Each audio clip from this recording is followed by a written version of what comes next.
వెంకయ్యనాయుడు గారు మొట్టమొదటి నుంచి కూడా ఆయన చెప్తోంది విద్యా వైద్యం ఉచితం ఉండాలి, బస్సు ఉచితం ఏంటి, అట్లాగే మిగతా అన్ని ఉచితాలు ఏంటి అంటూ నిలదీస్తున్నారు. తాజాగా మరొకసారి ఆ పాయింట్ రైజ్ చేశారు. ఉచిత పథకాల పేరుతో ప్రభుత్వాలు ప్రజలను సోమరులను చేస్తున్నాయని, ఇలాగైతే ప్రజలు ఇంకేం పని చేస్తారు మాజీ ఉపరాష్ట్రపతి ముప్పవరపు వెంకయ్యనాయుడు ప్రశ్నించారు.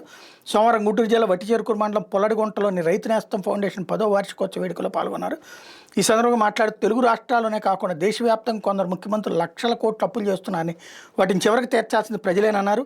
ఉచిత బస్సులు కావాలని ప్రజలు అడగలేదని, అసలు ఉచిత పథకం అంటే కేవలం దారిద్ర్య దిగువ నుండే కడు పేదలకు మాత్రమే అందాలన్నారు. విద్యాలయాలు, వైద్య కేంద్రాలు, వైద్య కళాశాలను ప్రభుత్వమే నడిపించాలన్నారు. ప్రైవేటు వైద్యం నేడు అత్యంత ఖరీదైందని, పేదలు ప్రైవేటు వైద్యశాలలకు వెళ్ళలేని స్థితిలో ఉన్నారన్నారు. ఇప్పటికైనా ప్రభుత్వం ఆలోచించి విద్యా వైద్యానికి మాత్రం ఉచిత పథకాలు అమలు చేయాలని సూచించారు.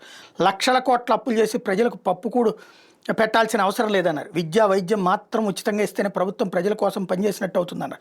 ఇటీవల ప్రజలకు ఆరోగ్యంపై అవగాహన బాగా పెరగడంతో సేంద్రియ ఉత్పత్తుల వైపు వేగంగా అడుగులు వేస్తున్నారన్నారు. ఈ అవకాశాన్ని రైతులు సద్వినియోగం చేసుకోవాలని సూచించారు.